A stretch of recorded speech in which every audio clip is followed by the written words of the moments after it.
गैया बाल हाथ में मेरा छोरा दोपहरिया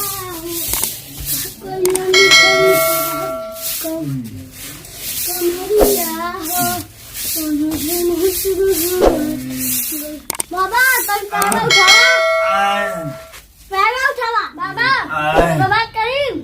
हमारे पापा ना पैसा निकले है ना चाचा हुआ चाचा बुलाई बोलता हो ना दामाद एक बात पूछी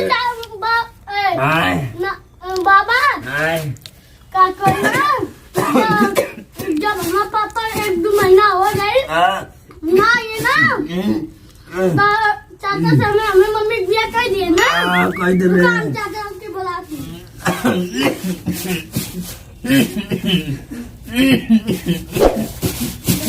बाबूजी क्या बोलो ए बाबूजी का बात का हो हीरा हो 90 बरिस में इतना तू हो गया हवा कहाँ बाबू आई काय लगत हम ना बचब हो लाल अच्छा ए बाबू तू माई कहाँ गई है साग खाते साग फुटा ए बाबूजी बताइया से भेंट करा दे हाँ बाबूजी की बोला कि लेके आवत ही बोले आओ जल्दी ले हाँ ए बाबूजी तू चिंता मत करा अब बोला कि लेके आवत ही ना जमीन में सबके लिख दे हाँ हम मर जाए तो कुछ हमारे डीजे ले जाइए बजावत हमके भूखे रहे अच्छा ये बाबूजी रुका हम बोला कि लेके आवत ही ए बाबू हाँ बाबा कहते हैं शांति तो करा दे जल्दी जल्दी खोट ली बथुआ बूढ़ऊ तो ई हाल हुए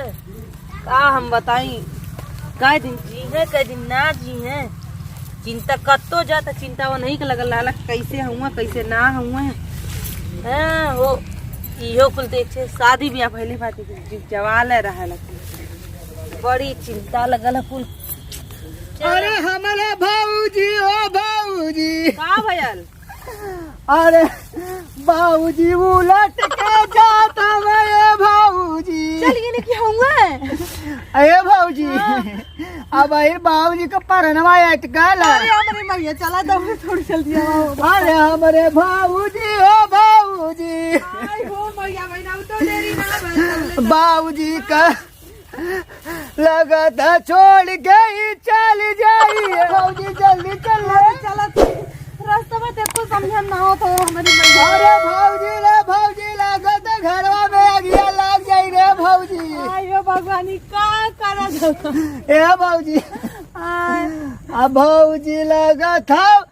बाबूजी छोड़ के चली जाई है आयो मैया मत रे भाऊजी तोर कजरा कुल धोआ जाई अरे मोरी माई मत रे हम जैसे जाना माना हो पूरा बात ना रे भाऊजी बाबूजी तो जैसा मत हो चल जेबी तो के हमने के खाना अरे जब खिलाई बाबूजी चलिए तो हमने का कहल जाई रही के कुल खेत खरियान कुलो नहीं के ना हो अरे बाबूजी रियासत कुलो नहीं के अब ना हो बाबूजी के छोड़ के तू बतुआ खोटे आल रालू बाबूजी ए बाबूजी तनिको हम ना जननी नहीं तो हम ना दुआरवा में बड़ा भीड़ लगल है काहे मरे वाला हुआ का अरे सोचा थे कि मामा के फूल कह दिया जा अच्छा आखिरी सांस चलतियो अरे भाऊजी आप जल्दी से देख ले आयो मैया बाबा अब ना ना अरे भाऊजी बाबा आगे ना आयो हाँ बाबूजी कहता में दिया खराब मोरे बाबूजी आयो बाबा बाबूजी का बात के संगवा काई हो गए बाबू संगवा देखो बाबूजी ये बाबूजी आई हो बाबूजी अरे बारे ले चला हो लसिया आयो मैया अरे मोरे बाबूजी छोड़ी के तू चल गईला रुक जा 1 लाख का दवाइया तू कराई के अरे रुक रे लड़का रुक रे चली गईला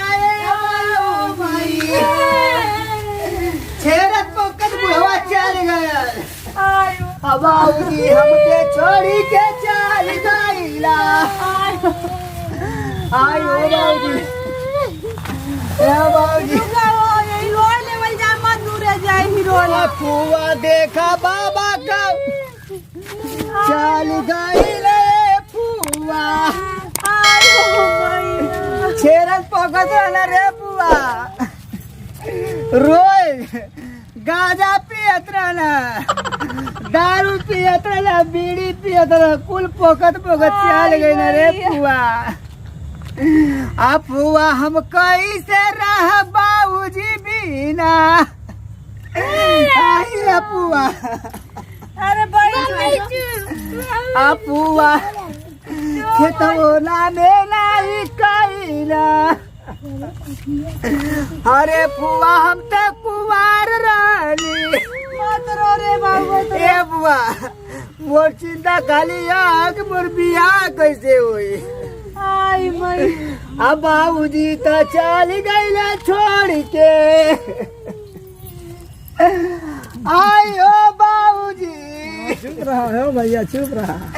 अरे बुआ अब कैसे चुप रही रे बुआ चुप रहा क्या करबा हमार ना बियाह कहीं नहीं बुढ़ावा जेगर बियाह करे कई देला ओकर नामे त हमरे कईबो ना कइला अपने बियाह करिया अरे बाबूजी उड़ता तने बियाह कर अरे बाबूजी हम कैसे रहब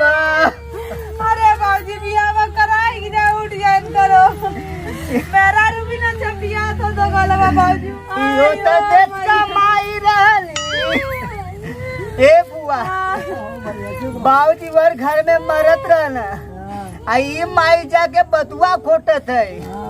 अरे बुआ तन का जल लिए दूध गाय गोरू हुआ कि ना हुआ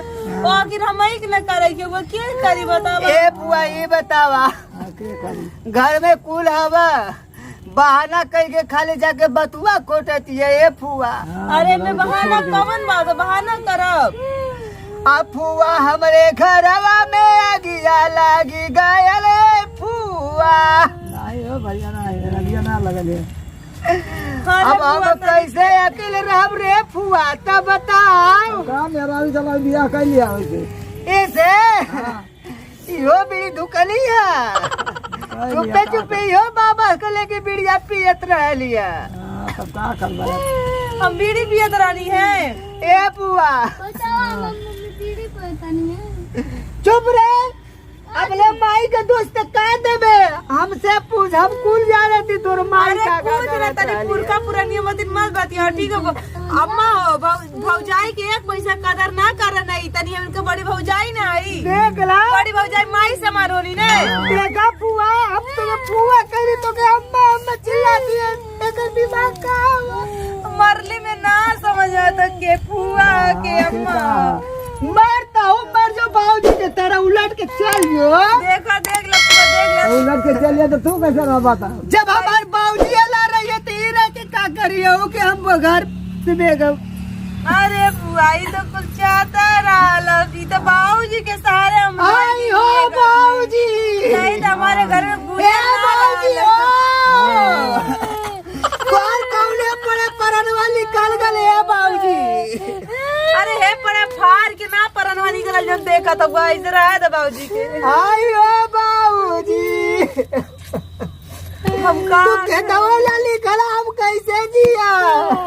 खेतवा चुप रहा हम लिख दे तू है तेरे नामे अरे अब का लिखबू मर गई ना तो अब का लिखबू जे जल्दी लेके चला रे गुलाले हाँ मैं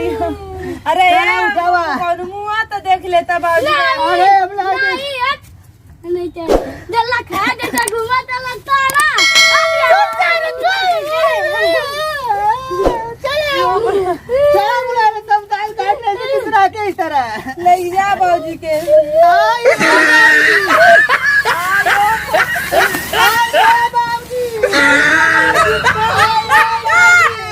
नमस्कार दोस्तों अगर हमारी वीडियो आपको अच्छी लगी हो तो हमारे चैनल को सब्सक्राइब करें, लाइक करें, शेयर करें, कमेंट करें और हाँ दोस्तों बेल आइकन की आल वाली बटन जरूर दबाइएगा जिससे हमारी नई वीडियो आप तक जल्द से जल्द पहुंचे। धन्यवाद।